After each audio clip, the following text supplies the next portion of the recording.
আজ আপনাদের কিছু কথা বলবো। অবশ্যই আপনারা শুনবেন এবং আশা রাখি সুন্দর সুন্দর কমেন্টও করবেন। হাই এভরিওয়ান, আসসালামু আলাইকুম। সবাই কেমন আছেন? আশা করছি সবাই আল্লাহর রহমতে ভালো আছেন। আপনাদের যাদের আমার এই ভিডিওটি ভালো লাগবে অবশ্যই দেখবেন, আর যাদের ভালো লাগবে না তারা স্কিপ করে চলে যাবেন। প্রথমে কোনো কাজ করতে গেলে অনেক বাধা বিপত্তি আসবে, সেই বাধা বিপত্তি অপেক্ষা করে নিজের মতো নিজে চলতে হবে। আপনি সঠিক সিদ্ধান্ত নেবেন আপনি কোন কাজ করবেন, এবং অনেকেই বলবে এই কাজ করো না সেই কাজ করো না। আপনার সিদ্ধান্ত আপনাকেই নিতে হবে। বিশেষ করে অনলাইনে কাজ করতে গেলে আপনার চারপাশ থেকে সবাই আঁকড়ে ধরবে, বলবে যে এই কাজ করো না, এই কাজ করা ভালো না। আপনি যদি ঘরে বসে ভিডিও বানিয়ে কিছু টাকা ইনকাম করতে পারেন, সেটা আপনার জন্য অবশ্যই ভালো।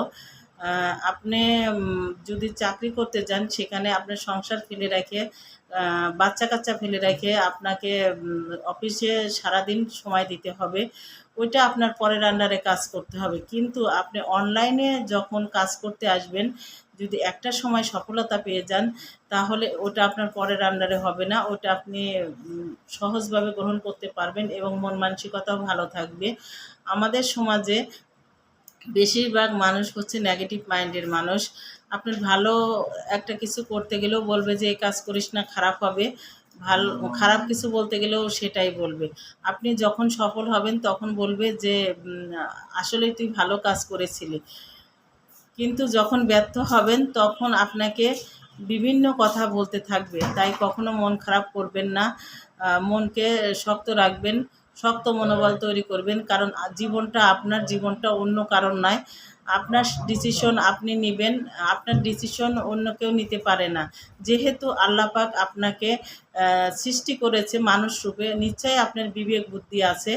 আবেগ দিয়ে কোনো কাজ করলে যেমন বেশি দিন টিকে না, কিন্তু সঠিক বিবেক দিয়ে কাজ করলে সে কাজটা আপনার মাঝে বহু বছর বেঁচে থাকবে, এবং সে স্বপ্ন নিয়ে চললে সেই স্বপ্নটাও আপনার পূরণ হবে। জানি না আমার কথাগুলো আপনাদের কেমন লাগবে, তবে আশা করি অত খারাপ লাগবে না। আর অনলাইনে কাজ করতে গিয়ে অনেকটা পরিশ্রম করতে হয়। দিনরাত ২৪ ঘন্টার ভিতরে আমার মনে হয় ১০ ঘন্টাই পরিশ্রম করতে হয়। পোস্ট করো, লাইক করো, কমেন্ট করো এবং ভিডিও বানাও, ভিডিও এডিটিং করো, ভিডিও ছাড়ো। এটাও একটা বড় ধরনের টেনশন এবং এটাও একটা জব। তবে এই জবের ভিতরে নিজের স্বাধীনতা আছে, পরাধীনতা নেই। তাই আশা করি আমরা সবাই সবার প্রতিপক্ষ না হয়ে সহযোগী ভাবব। সহযোগী হলে পরে কাজ করতে অনেকটাই সহজ হয়ে যায়। সবাই খুব ভালো থাকবেন, সুস্থ থাকবেন। দেখা হবে নেক্সট কোনো ভিডিওতে, কথা হবে নেক্সট কোনো ভিডিওতে। আল্লাহ হাফেজ। আসসালামু আলাইকুম ওয়া রাহমাতুল্লাহি ওয়া বারাকাতুহু।